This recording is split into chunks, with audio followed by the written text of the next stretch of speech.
Parang underdress. Parang underdress na. Oo, dito tayo. Ayan. Queens natin. Excuse me. Good morning. Good morning. Good morning. Diretso Q&A. Diretso Q&A tayo. Talaga naman. Pero bati muna tayo sa mga kapatid natin, okay? Good morning, mga kapatid! November 17, naimbag abigat sa mga kapatid nating Ilocano. Miss Universe season is on, lalo na nga ngayong Biyernes. Ano yung mga Pinoy? Pag beauty pageant, national sports natin yan eh. Ayun. Nadali mo. Oo, at kapag yan ang usapan, hindi nawawala ang mga naggagandahang gowns, kagaya na lang ng pinakita ng ating mga modelo. Yes naman! At alam niyo po, hindi lang basta mga gowns ito ha. World-class Pinoy Pride gowns. Sa husay at galing ng Pinoy talent, marami na nga po mga Pinoy designers ang nakakapagdamit ng mga kandidata sa Miss Universe. At hindi lang yung ating pambato, pati yung ibang mga countries ha. Correct ka dyan, Mama Dims. Nariyan sina Rian Fernandez, Carla Fuentes, Ferne One, Luis Pangilinan, Michael Cinco, at marami pang iba. Hashtag iba talaga ang galing ng mga Pinoy. Ang galing talaga ng mga Pinoy. Sinabi mo pa, Maui, talagang kahit sa anong larangan, angat ang husay natin mga Pilipino. Alam natin yan, likas kasi tayo. Sa creativity at sa passion natin. Diba, Mami Chucky? At sa beauty naman, At sa beauty, diba? Oo naman. Pero doon tayo sa creative at passionate. Dahil ang ating guest, ako hindi magpapahuli dyan. Eto na, nandito ang ating napaka-talented na designer sa likod ng mga inirampa natin, ng mga damit ngayong umaga. Siya ay isang icon. Philippine fashion icon. Nandito na Mama herself, Mama Renessa Lu!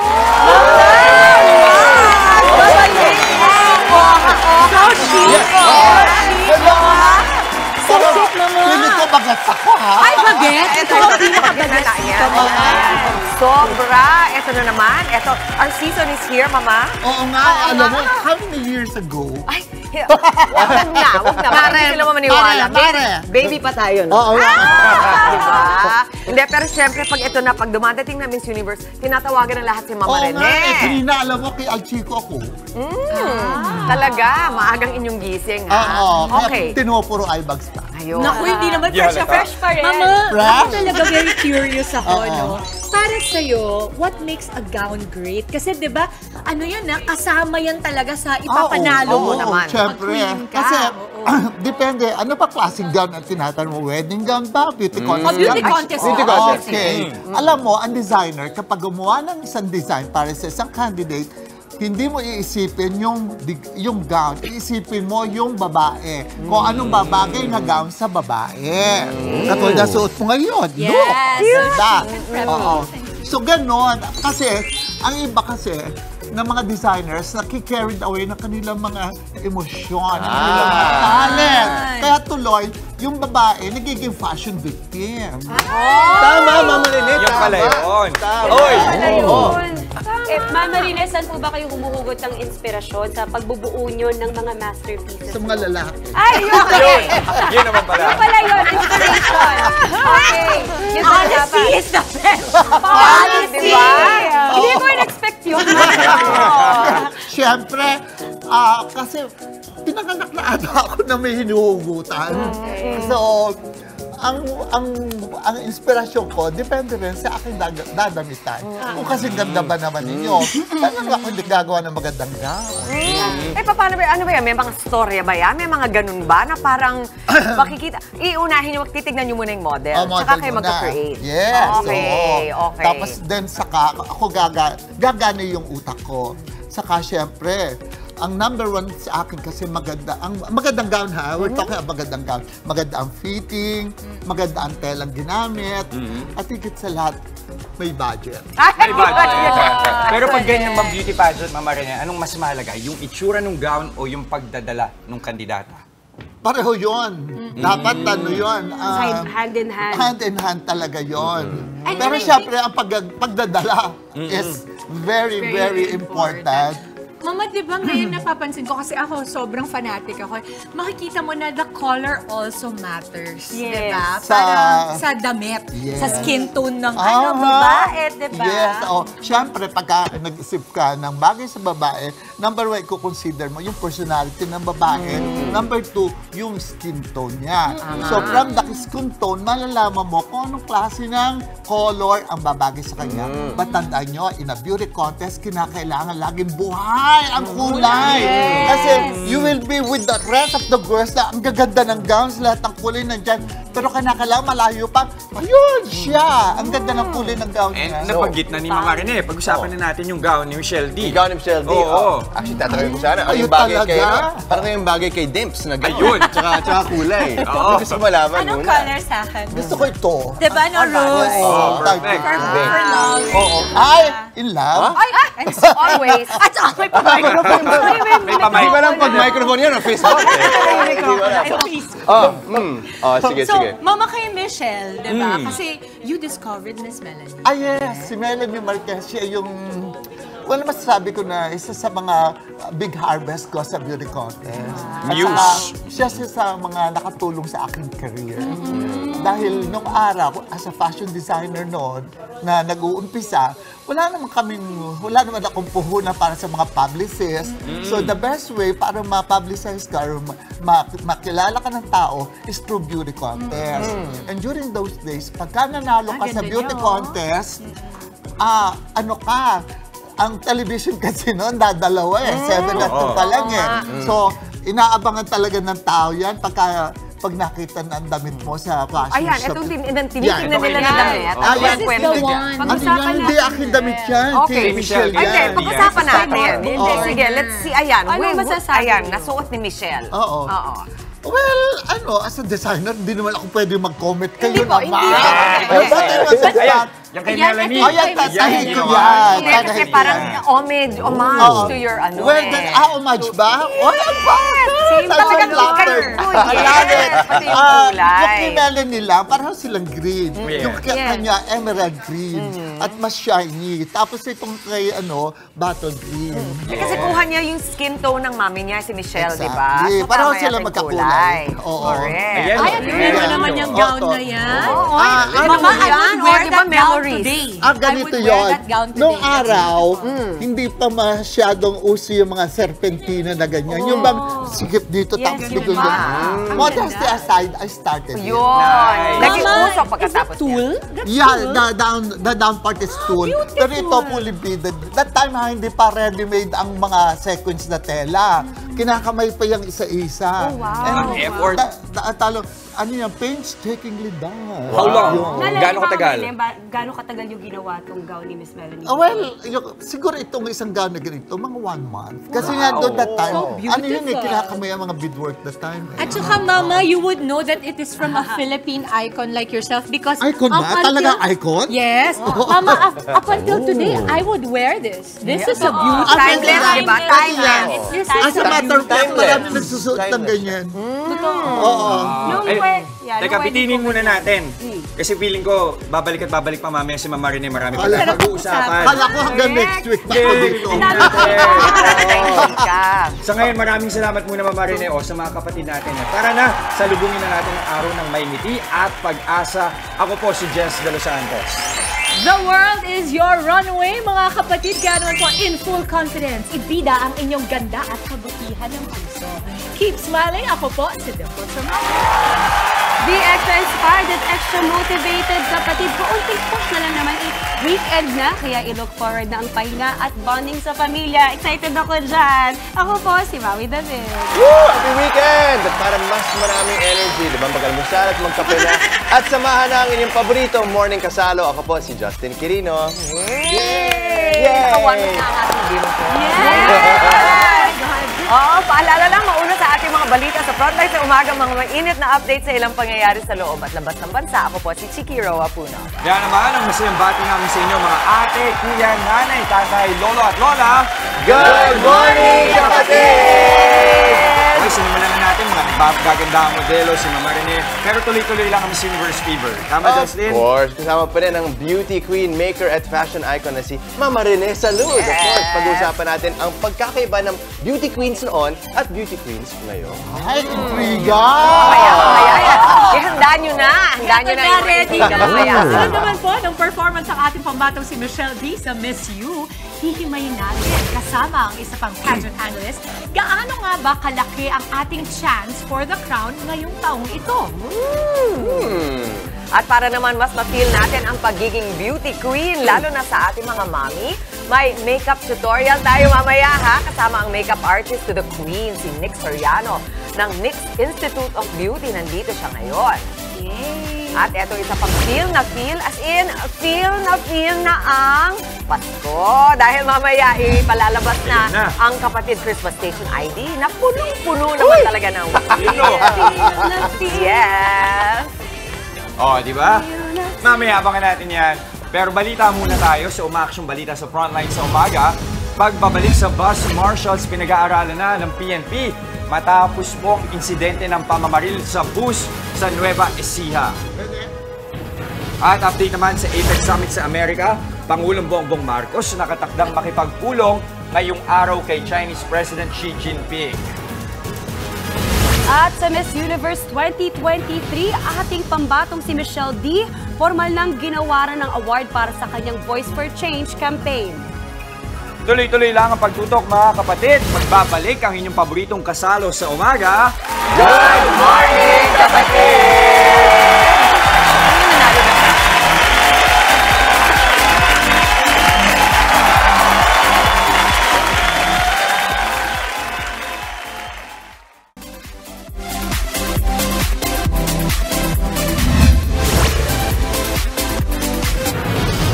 Narito na ang mga umaaksyong balita ngayong araw.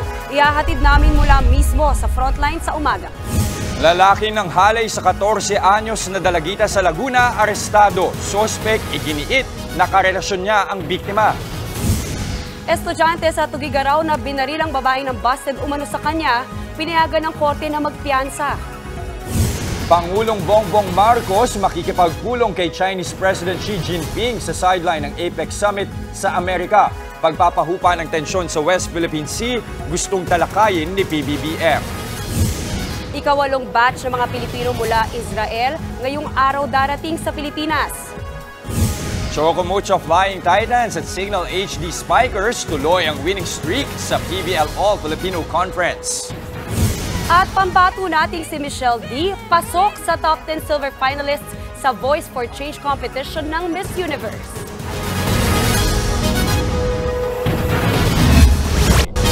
Arestado ang isang lalaki na suspect sa pangahalay ng 14 anyos sa dalagita sa Laguna. Pagpupumilit ng suspect, may relasyon sila ng biktima. Nasa frontline ng balitang yan, si Dave Abuel. Basta nakasandong pula raw, naka-shorts. Ayan. Tabi. Minanmanan ng mga tauhan ng Regional Intelligence Division 4A at ng Calamba Police ang isang lalaki sa Barangay San Antonio sa Los Baños, Laguna alas 9 ng gabi nitong Martes. Maya-maya, dali-dali silang bumaba ng sasakyan para huliin ang isang lalaking nakapula. Kinilalang lalaki bilang si Duke Ferdinand de Quiros na suspect umano sa pangahalay sa isang 14 anyos na babae noong nakaraang taon. Matapos basahan ng karapatan, pinusasan sa dinala sa presinto si de Quiros. Depensa ng 20 anyos na suspect, kasintahan niya ang biktima nang may mangyari sa kanila. Hindi niya rin daw alam na minor de edad lang ito. Dagdag pa niya, hindi niya pinilit ang biktima. Pakilala po sa akin, 18 po. Siya po yung pumupunta po sa bahay. Siya ba yung nangyayari doon? Siya po nagbigay ng condom po sa akin. Tingin ni de Quiros, inihebla siya ng rape dahil tutol ang pamilya ng biktima sa naging relasyon nila. Ayon sa polis, naipaalam na sa biktimang nasa kote na si de Quiros. Ang biktima is under the state of shock hanggang ngayon, no?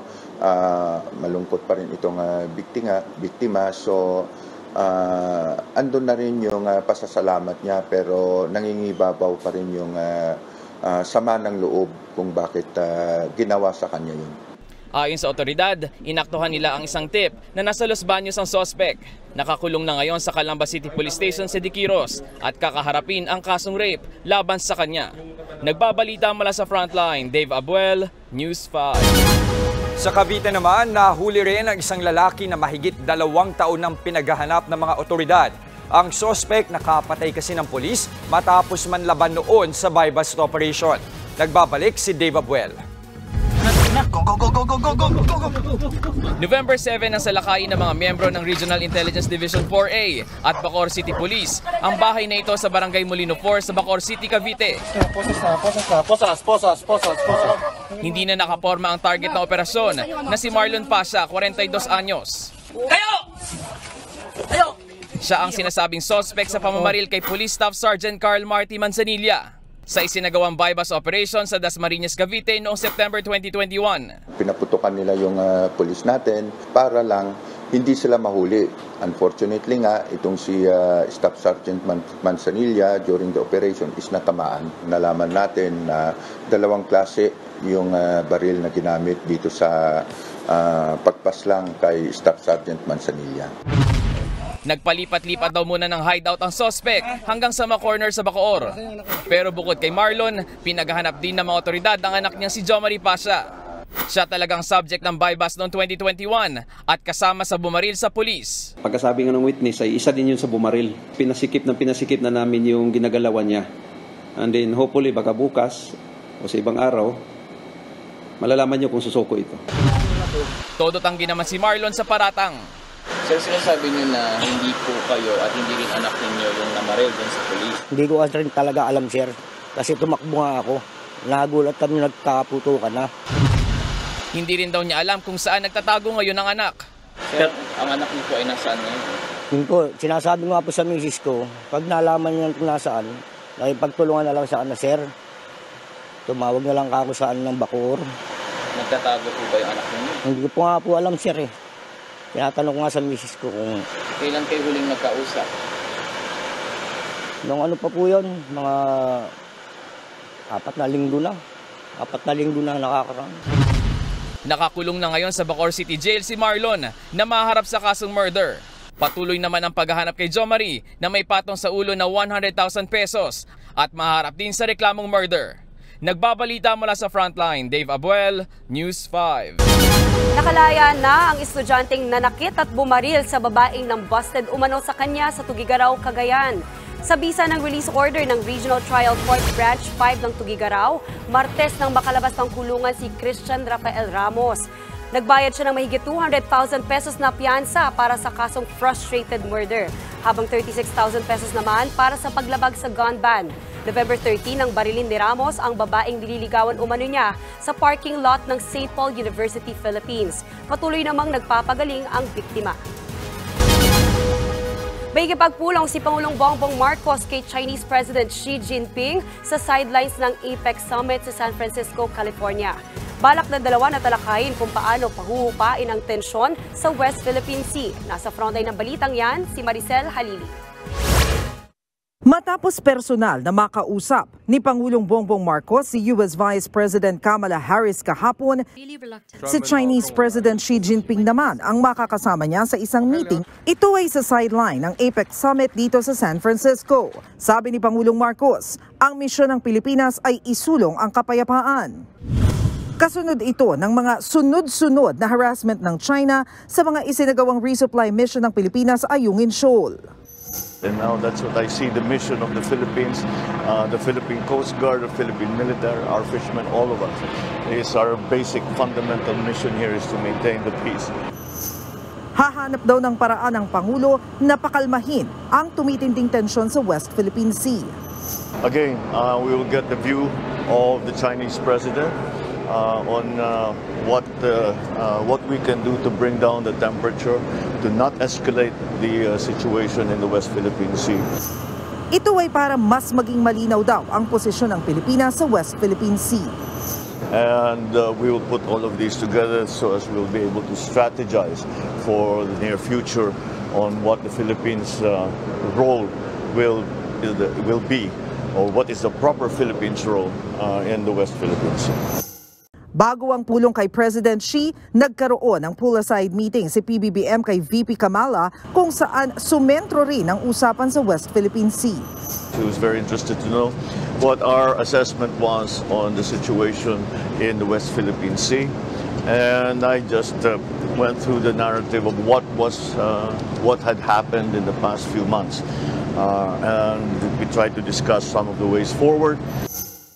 Nakatakdang lagdaan ngayong araw ang 123 Agreement sa pagitan ng Amerika at ng Pilipinas. Ito yung kasunduan na magbibigay ng legal basis sa Amerika para makapag-export ng nuclear equipment at material sa Pilipinas. Makakatulong ito para makahikayat ng mas maraming investors sa energy sector.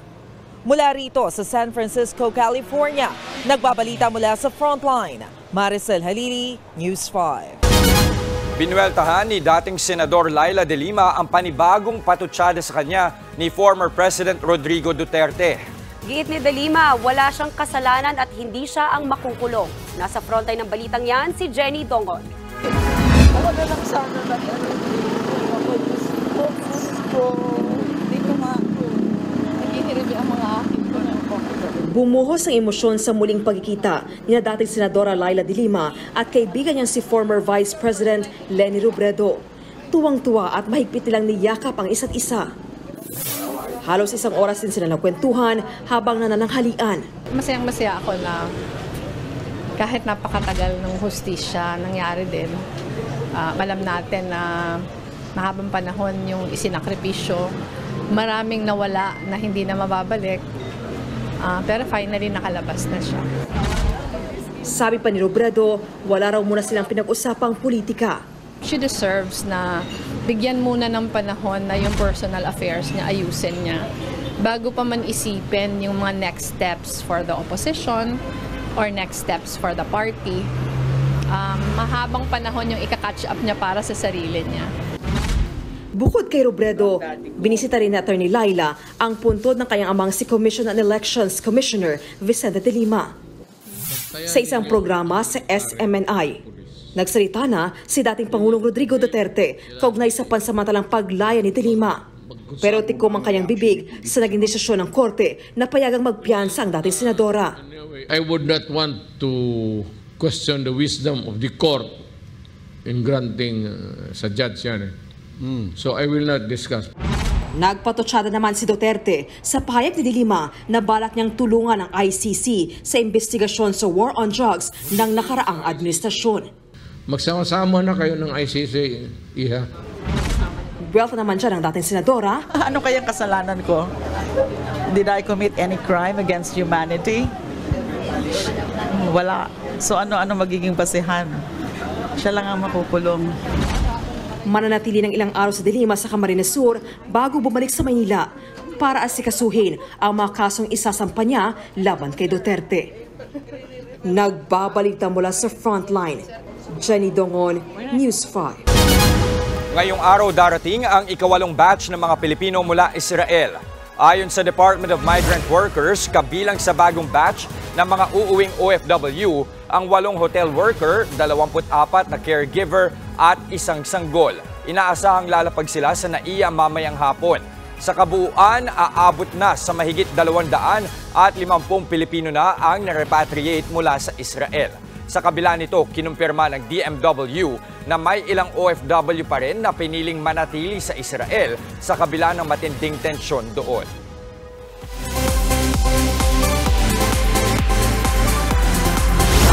Pasok sa top 10 ng Miss Universe Voice for Change video competition ang pambato po natin na si Michelle D. 10 silver finalists. Ready? Philippines.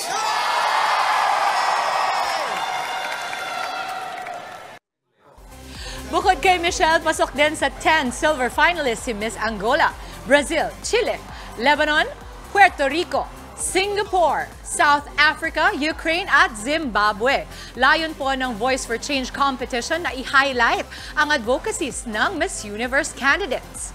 Sumentro naman po sa autism awareness ang Voice for Change video ni Michelle. Iaanunsyo ang 3 gold winners sa coronation sa Linggo ng umaga, oras po dito sa Pilipinas. Hindi rin nagpakabog si Michelle sa preliminary competition kung saan fierce ang kanyang pasarelang suot na red hot swimsuit. Grabe talaga. Very regal naman in green gown. Nagawa po ng aking kaibigan si Mark Baumgartner ang inirampa ni Michelle sa evening gown competition. Nagsama-sama po ang kapatid stars para sa idinaos na trade launch ng kapatid network na TV5 Passion Festival.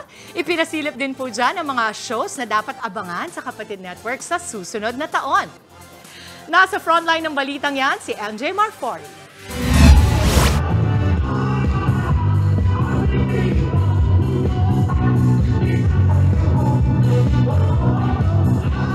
Malaasap meets EAT, ang feel sa bonggang TV5 Passion Festival sa Pasay. Present ang mga kapatid stars mula sa iba't ibang mga programa. Pinangunahan yan ng ating TVJ at iba pa nating legit dabarkads.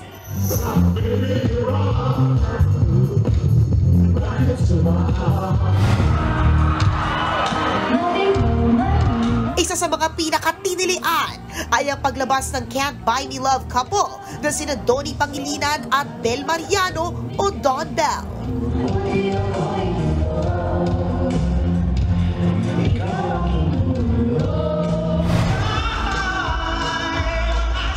Naroon din ang Northford High Boys na sina Kylie Chari, Elijah Canlas at JK Labajo. Dance number naman ang handog ng cast ng Pira-Pirasong Paraiso. Si Maha Salvador, magkakaroon na rin ng sariling dance show at season 3 na ng kanyang Emoji Nation.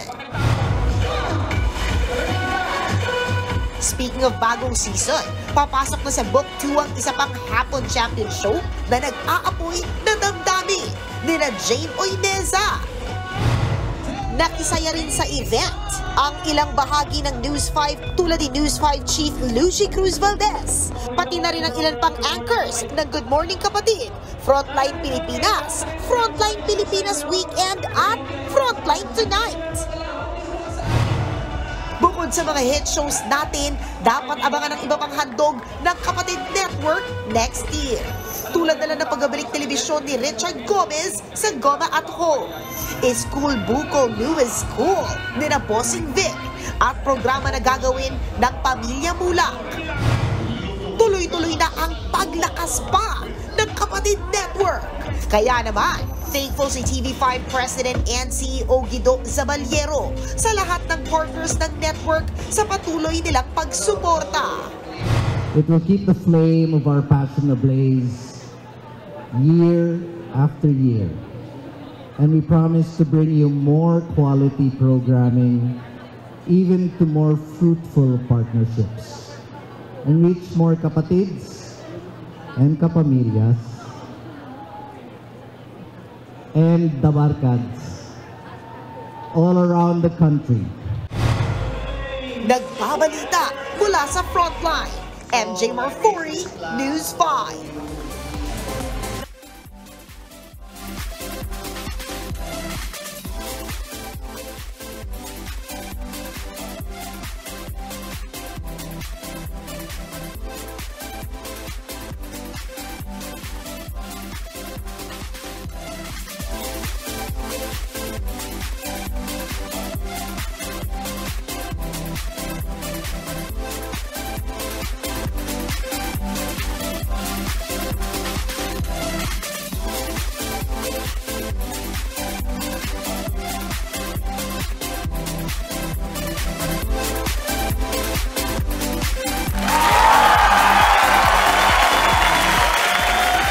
Para tuloy-tuloy po ang ating saya.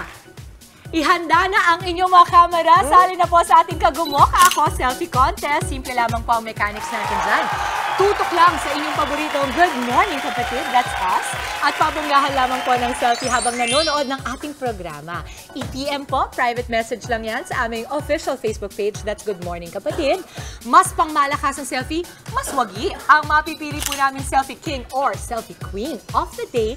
Sa pagtatapos po ng aming show, magwawagi ng 500 pesos worth of Kaya pag bumoka, go and selfie na!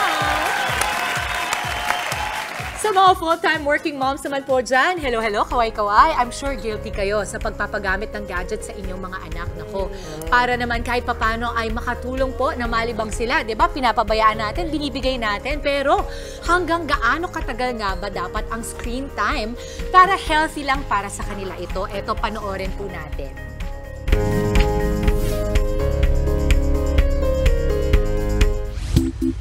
Mahirap pagsabay-sabayin ang trabaho at mga gawaing bahay. Kaya naman para sa working mom na si Janelle, mabisang paraan ang gadgets para malibang ang mga bagets. Nakatulong daw ang pagpapahiram ni Mommy Janelle ng cellphone sa 5-year-old son niyang si Jacob. I needed time. So to buy me time, that's what I gave him. So tayo mga mommies, medyo guilty tayo dyan na kapag gusto natin ng oras para sa sarili natin, mas madali kasi na iwanan mo ng gadget yung anak mo kasi mabibisi siya. Yes. So makakagalaw ka, ika nga. Ang hindi alam ni Mommy Janelle, mas nangangailangan pala ng atensyon si Jacob.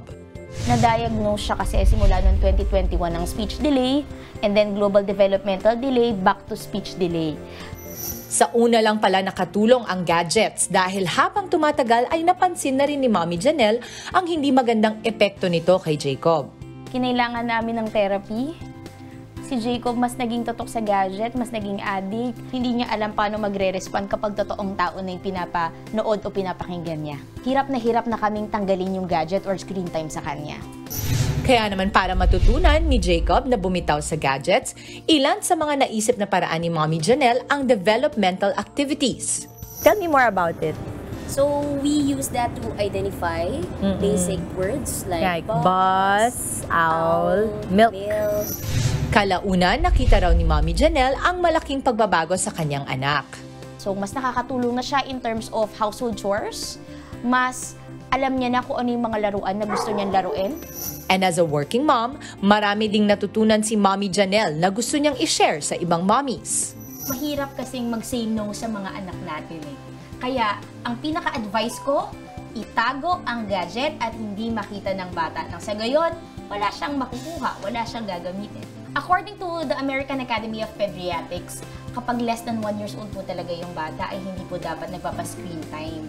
And then from 18 to 24 months, we can limit it to voice call or voice messaging sa mga kamag-anak or friends na nasa ibang bansa or nasa malayong lugar. It is always very important na sa lahat ng bagay, alam natin na anything na sobra po talaga hindi maganda. Everything should be in moderation, kahit pa sa pagkain yan eh. We always take advantage of the good na dala nito, but also be mindful of the side effects or yung hindi magagandang pwede nitong dalhin para sa atin.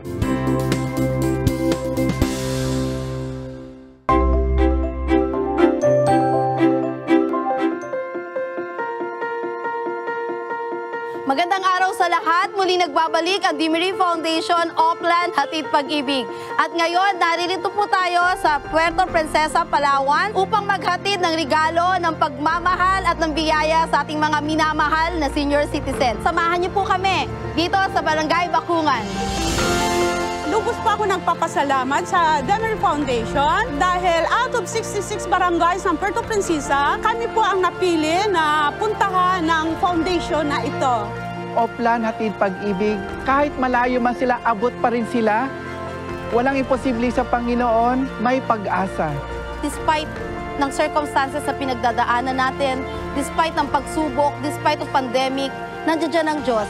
Matuto tayong maging mapagmahal, matuto tayong maghingi ng tawad o maghingi ng blessing sa ating Panginoon. Siya lang ang pwede nating hingian, no other. You are His beloved. Ang tingin ng Diyos ay para kang isang munting bata, pinakaiibig ka niya. Yun po yung message niya para sa inyo ngayong umaga. Napakasarap ng ngiti nila. At yun yung nagpapasaya sa puso namin na napapawi lahat ng pagod kahit gaano kalayo ang biniyahe namin. Totally wash out dahil napakasaya ng puso. Demery Foundation, salamat po. Maraming salamat, Panginoon. Ayan, mamaya, hihimayin natin ang ating chance for another Miss Universe crown sa pambato nating si Michelle D. At abangan din may pa-makeup tutorial tayo mamaya. Ako, kailangan ko yan. Kasama ang makeup artist na the Queens na si Nick Soriano. Maturuan nga. Oy, huwag kayong alis. Magbabalik pa ang inyong paboritong morning kasalo, ang Good Morning Kapatid!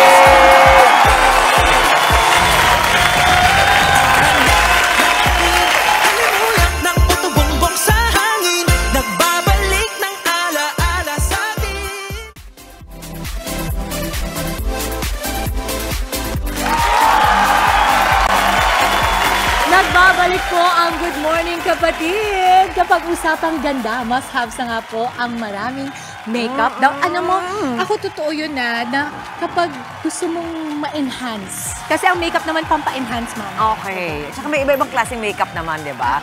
Pero yun, ang gusto natin is ma-achieve ang gandang pang-corona dahil, di ba, in anticipation of Miss You. Kaya yan ang gagawin natin today. Yung pang-beauty queen na makeup. Kung paano ba ito ginagawa at paano ba na-achieve. Kailangan doon tayo sa expert. At swerte tayo kasama natin today, Miss Nick Soriano ng Nick's Institute of Beauty. Hi! Good morning, Nick! Hi! Thank you for having me. Alam mo, pro na yan kasi tinan mo yung sing-sing niya. Span. Oh! Gusto mo yun? Oo. Next, I can see your beautiful model here. Yes. Assistant Hi, as Nikki. well. Next, Nikki. Hi, Nikki. Nikki and Nikki and Nick. Nick. Yes. Cute. Hindi tayo mahihirapan. Hindi. So, para sa ating mga kapatid, gaano ba kahalaga yung paglalagay ng makeup? Lalong-lalo na kasi we're talking about beauty contests, no? Eh, marami, I'm sure, nanonood dyan. Paglalagay kasi ng makeup for me, hindi siya... Other people kasi would say na hindi naman siya essential eh. Diba? Parang hindi naman siya ganun ka-importante. But I think nasa tao yan eh. If it's making you happy, kung masaya ka doon, it's boosting your confidence, why not? And you feel empowered, di ba? Yes. It's the feeling of parang masaya ka sa ginagawa mo. Pati ngayon kung anong klaseng makeup ilalagay mo, di ba? May iba-iba na ngayon eh. Ibang looks, etc. Pero ngayon, dahil Miss Universe na, kailangan yung pang-beauty queen ang pag-aaralan natin today. Yung mga pang-special occasion ng mga nanay natin, matuturuan kaya natin sila? We can naman! Okay, sige. Bigyan natin sila ng basics ng pag-makeup. Okay, for the basics... Glamour. Okay, when people ask me kasi, parang paano ba yung makeup? So, kailangan ba may pattern siya? Even for pageant, you know guys, wala na ngayong pattern. Okay. Wala na siyang kailangan smoky lang kung smoky. Ngayon kasi mas pina-pattern namin siya na maganda siya on camera. Before kasi yung conception was kapag pag-stage, kapag pageant, makeup, kailangan smoky na black. And then the contour is bonggang-bongga. Ngayon, hindi. It's more, mas pleasing sa TV makeup. At saka kumbaga yung tama ng ilaw. Oo. Exactly. So, how do we start? What is the first step? Well, first and foremost, it's always skincare. Oh, yeah. Sabi mo nga sa akin diba, yun eh. Ante? Sabi ko sa'yo, you have to have a good canvas first. Oo. Okay.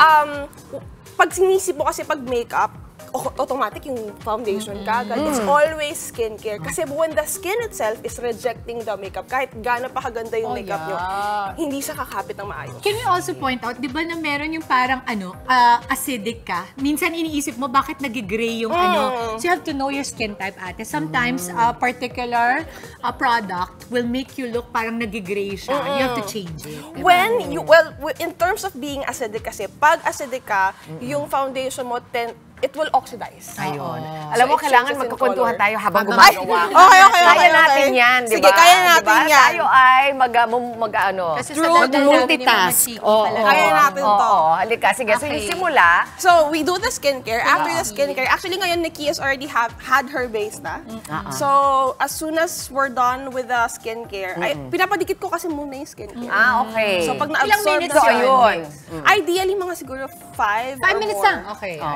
Once na-absorb na siya, saka tayo mag-foundation. And good thing na sinabi nyo, kasi kapag nag-foundation ka, kailangan match sa skin nyo. Okay, saan, di ba? Meron kayong ginagawa, parang dito nyo ba sinusubukan? This is actually wrong. Ay, saan dapat ni? Exactly. Tapos, alam niya, I like it. So, mga mami, dito nyo susubukan sa side. Kasi ginawa dito yun. Kasi, like, look, my hand and my face is not the same shade. Sige, so ang hahanapin kailangan sakto or mas light? Paano? Ideally, same shade. So, kung ano yung shade na mag-disappear, so it's somewhere around here. So, dapat yung itsura parang wala kayong suot. Oo. Okay. Yun yung uso kasi ngayon eh, skin light. Skin light. Okay. So, after you find your perfect match, parang love life, di ba? Okay. After you find your perfect match, saka na tayo, pag okay na yung foundation and everything, saka ngayon tayo mag-basic contour and blush. So, let's do the contour muna. Okay? Contour ito yun. Para magkaroon ng panga, magkaroon and everything. Kasi parang ito ngayon yung staple pag pageant, kailangan okay. Diba? When you do contours, okay, hindi ko kailangan pa-memorize yung bawat face shape. We're gonna make it simple. We're gonna go part by part. So let's say, for example, the forehead. Okay? If the forehead is small, pero halimbawa, hindi mo kailangan siya i-contour ng bongga. But if your forehead is like mine, medyo 5 head siya. Sorry.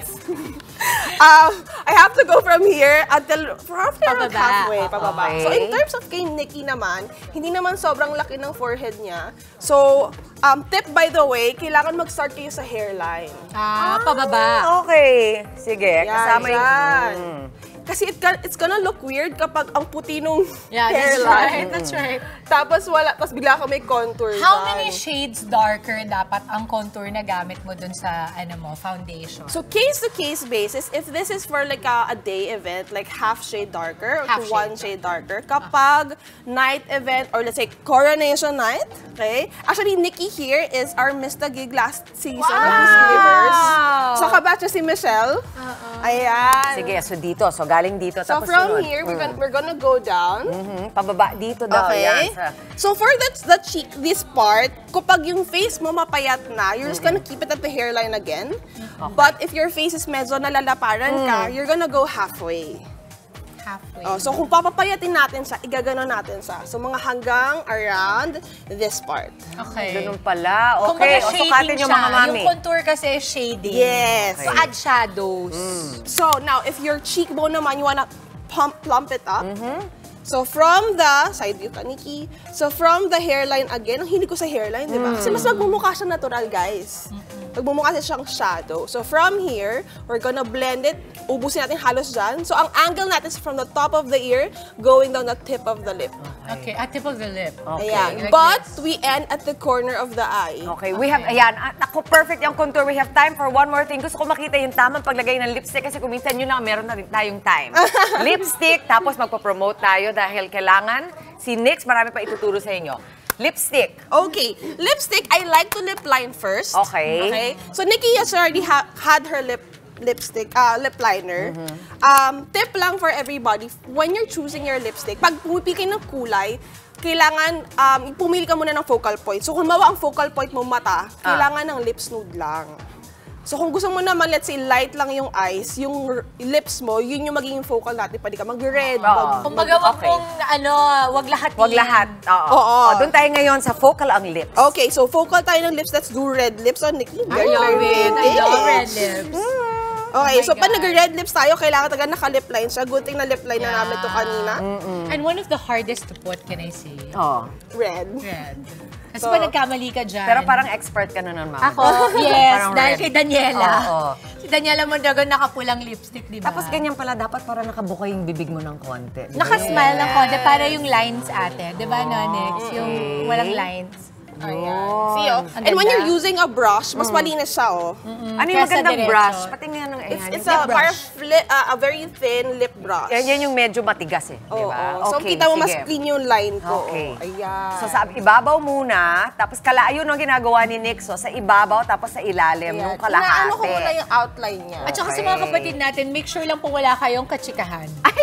Wala nilipstick. Tama. At hindi ngumunguya. Huwag niyo isabay sa inyong pag-ano. Oo, pag sa snacking, di ba? It's so pretty. Mamaya i-reveal natin ang final look ni Nikki. Siyempre, kung kamukha ni Nikki, kahit wala nang ganyan. Teka muna, promote ka muna habang ginagawa natin yung last. Nix, where can they find you? You can check us out at Nix Institute of Beauty. We are on Facebook, on Instagram, and we also have a website. It's www.nixinstituteofbeauty. Alright, thanks Nix. Tatapusin pa ni Nix Soriano ang ating napakagandang model. Mamaya i-reveal natin kung ano yung kabuuan ng pageant look ni Nikki. Alright? Yan ang ating finished product na abangan ninyo mamaya. Alright, Dimps, ano na? Eto na sa aming pong pagbabalik, makakakwentuhan pa natin ang fashion icon na si Mama Rene Salud. Kasama po ang pageant analyst natin na si Tita Lavinia. Wow! Nako, mag-agree kaya sila. O magtatalo, alamin natin yan. Tuloy-tuloy lang ang good vibes. Kasama pa rin ang inyong paboritong kasalo sa umaga. Good morning, kapatid!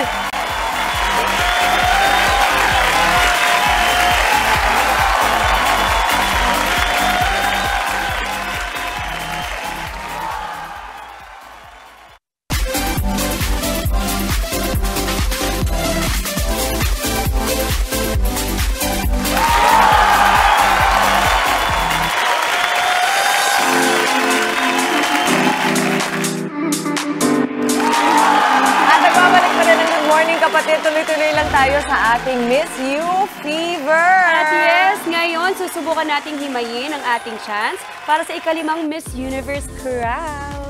Makakasama po natin ngayon ang pageant analyst na si Tita Lavinia. Hello po.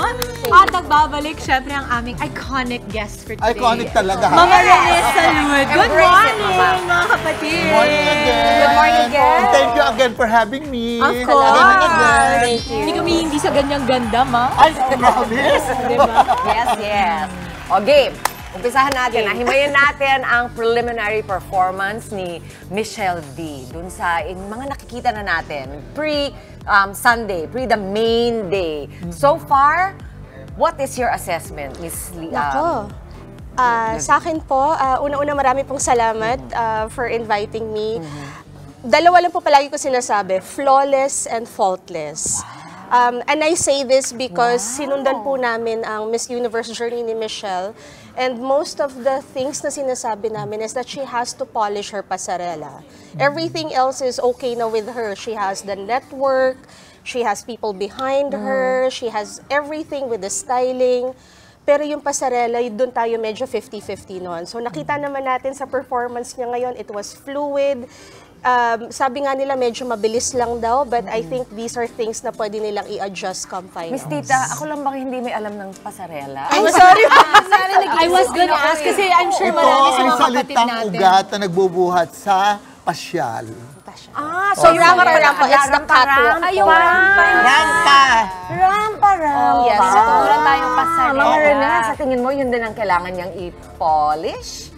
Well, syempre, I'm expecting, nung sumali siya, kahit andong sa Miss World pa, na-expect ko siya na lumakad siya katulad ng lakad ng nanay niya. No doubt that the best walker is Melanie Marquez. Kahit anong araw pa hanggang ngayon, ginamit ko siya sa huling fashion show ko. Pinag-showdown ko sila dalawa ni Marina Benipayo, who is a very good walker din. Alam mo, andun talaga yung walk na yun na hindi ayaw gamitin ni Mama, Michelle. kailangan mo i-describe kung ayun, kung ano yung bakit Gusto mo siya maglakad best. ako? Oh, sige na. Yes. Hindi talaga. Ano yung tayo kayo? Kasi wala pa video si ano? O yan, saan nang gagaling yung magandang Alam mo si Melanie noon, lumalakad siya. So parang nagko-cross, nakikita niyo parang nagko-cross. Si ano kasi, si Michelle, she drags her feet. Kita niyo, din nakikita natin ngayon. Nakikita mo yung parang mabigat ang paa. So, yun ang pagkakaiba nilang mag-ina. Si Miss Melanie dati parang nasa yellow, kumbaga. Parang Ay, nakatotoo ka dyan. Oo, correct. Imagine mo na. Kaya, kahit naka-wedding gown yun sa fashion shows ko, naka-high heels at 7 inches, tumatakbo siya. 7 inches. Dahil magaling siya mag-balance sa sarili sa 2 inches pa lang po kasi parang naduduwal na ako. Sa 7 inches. But Mama and Tita Lavinia, gusto kong malaman, what were the strengths naman of Michelle dun sa prelims? Kasi ako hindi ko marunong magbasa ng ganyan. Pag nakita kong, ay, ang ganda, ganon. Pero from an analyst, well, definitely, the pageant is happening in El Salvador. So, wala tayong alam sa loob. medyo magkaiba kasi tayo ng style. Siguro dito sa Asia, medyo on the modern side na tayo with the way we dress up as well. Very high fashion na. Doon, medyo pageant pa rin. Latina pa rin ang Latina pa rin ang datingan. So talagang minsan may naghahanap pa rin na talagang sobrang bongga yung movements. Kaya siguro si Mama Rene, ang hinahanap niya na movements is yung parang movements ni Miss Melanie Marquez.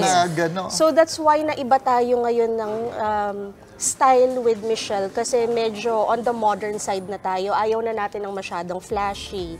So, ang nakita ko na pagkakaiba niya, she is more fashion forward compared to the other girls. So, medyo androgynous even yung suot niya. Hindi siya takot ngayon because most of our girls, whenever we send them to international competitions, they're always in frilly dresses, bodycon. So si Michelle, kaya niyang banggain yun. So she has been wearing a lot of modern pieces, a And lot that of makes her Filipino. stand out. Yes, Okay. yun na daw po ang inaabangan nila doon. So Ang ganda because it's a little different from Kat. When Kat competed in Thailand, she put the Philippines on the map and she was always wearing a lot of Filipino textiles and, you know, clothing. Dito naman si Michelle, modern pero Filipino-made. I have a question for Mama Rene. Bilang nakatrabaho niyo po si Miss Melanie Marquez dati at nakasama niyo ng matagal, ano yung masasabi niyong pagkakaiba nila ng mommy niya? Si Melanie at si Michelle. Actually, ganito. Si Michelle, nasa school pa siya, high school pa lang sa Santa Rosa. Pumupunta na siya sa akin, nagpapadamit na siya. Bata pa siya, rakista ng dating. As in talagang fashion forward, kakaiba eh. Tapos hindi siya katulad ng nanay niya. Si Melanie kasi, andun yung katawan na kasi ng pagiging modelo. Si Melanie, kapirasong tela na ganon, i-wrap mo lang na ganon, fashion na yun. Elegante na kaagad. Yun ang advantage ni Melanie over kay ano. Isa ako pa napansin, ito before we go to talk about it, Mama Rene, yung confidence seems to be such a big factor, tita, no? So, nasan tayo doon with Michelle? Nako, sobrang confident po tayo. Malakas po. And this edition po kasi, it's free for all. You have wala na tayong height requirement. So whether matangkad ka or maliit ka, pasok ka dyan. Huwag ka magalit kahit mataba. Kahit mataba. Tingnan mo si Miss Nepal. Twinnie ko po siya. Well uploaded! Well uploaded siya. Labas kong labas. My gosh, this is ibang klaseng pageant na po. We have two mothers. We have two mothers. Inclusivity talaga dito is the word. Wala na rin po tayong age limit. So, Mama Rene, baka pwede na tayo. Ang cute nila sunod. Silang dalawa join na join. Ayan si Parang Miss hindi na ako Nepal. pwede, 76 na ako. Ay, hindi halata. Ay naman daw, wala daw pong age. We love the insight. Thank you, my doctor, Oh, Homa. yun. And you know, we love na talagang you really analyze it and you're looking at all the aspects. Ganyan na rin kami manunood. Pero teka muna ha, in fairness to her, yung red swimsuit niya, buti red ang nabigay sa kanya. Alam mo, she stood out doon. I love her in that portion. Tsaka yung arrive niya doon, no, Mama? Sobrang confident. Ayun, nagtataka ako, bakit yun? Ang suabe ng lakad niya doon. Ang sabi daw po nila, they're practicing what we call the snake walk. Because Snake when walk. she Ayan na, walked ayan na. for Miss Universe Philippines, nakita na namin yung parang serpent-like movement. Next week, lahat tayo most ganyan likely, maglalakad. ipapolish na nila Yan, yan. tinan mo, ang ganda niya dyan. I love it. I love that. Love it. Maraming salamat sa pagbisita sa amin, ha, Mama Rene, Tita Lavinia. Thank you so much. Sobrang enjoy kami at natuto kami sa inyo. Salamat din siyempre sa ating mga model, na sina Clysa Castro, Raven Doctor, at sa ating birthday girl na si Charissa Esparago. Yeah, Happy birthday, my dear! Thank you so much! Oh, date. Oh my God! At sa aming pagbabalik, alamin naman natin, makeup reveal na tayo, guys. Kasama ang makeup artist si The Queens na si Nick Soriano ng NYX Institute of Beauty. Tuloy-tuloy lamang po ang happiness ngayong umaga dito pa rin sa inyong Happy Morning Kasaloan. Good morning, kapatid!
araw kami dito sa Good Morning Kapatid. Kanina sinimulan na natin ang pagtuturo ng makeup at ngayon naman po, time for revelation na. The reveal! Makeup reveal. Let's see. Yan po, ginawa po yan ng ating makeup artist to the queens na si Miss Nick Soriano. Wow! Nick, ang ganda, ang bilis pa. Ang bilis, pati. Well, that's one thing good naman pag red lips kasi madali na lang kasi mata is gonna be very, very light na lang. Okay, can you tell us more about how you made this? Kasi kanina wala pa siyang eyes na ganyan. Well, as I mentioned earlier, kapag ang gusto mong focal is yung lips mo, yun yung una mapapansin, we keep the eyes very light na lang. Kasi otherwise naglalaban siya. So we Neutral kept tones only. Neutral tones, and then we just place a wing, and then that completes the look. Amazing! She looks super sultry, no? Ganon yung look niya. sultry. Very sultry. Pag no wing, pwede pang day yan, di ba? Pwede. Kaya ng mga mami, ano yung reminder mo para dun sa wing? Baka sumobra kasi. You know what? One tip that I do kapag hindi sanay mag-wing eyeliner, eyeshadow na lang. Eyeshadow na lang? Para pwedeng para soft, no? Pwedeng magkamali. Pag nagkamali, pwede mo sa i-blend. Ay, kasi ano yan? Smoky. Yes! Good. Thank you so much, Nick Soriano. Maraming Thank you for having us. Lovely having you. Maraming salamat. At ngayon naman po, may nanalo na sa ating Kagumoka Ako Selfie Contest. Congratulations po kay kapatid na Marvin Campis de Varas. May corona. Pakihintay lamang po ang mensahe ng aming staff para maklaim ang inyong load. Tuloy-tuloy lang sa pagpapadala. Ay, eto na nga po. And that's it para sa ating Glam Up Friday. But before we go, maraming salamat po sa Culture Salon, Kina Borge, Bautista, Kim Echavia, and Jericho Valenzuela for today. Shoutout din po kay Jim Ross. Shoutout! Yan mga kapatid, 38 days to go, Pasko na! 38 days! Lakit pa rin po tayo bukas mga kapatid! Enjoy lang ang araw at mag-spread ng good vibes. Happy weekend! Happy weekend! Complete ang first week ni Dimpo. Happy birthday! Finally lang yan ang paalala natin sa inyo, lahat ha. Kayo mga paboriti namin kasalo sa umaga, nabubulol ha. Ayan, chill lang kayo and enjoy your weekend. Yes. At samahan nyo kami pagbalik ng Lunes dito lang sa Good Morning Kapatid!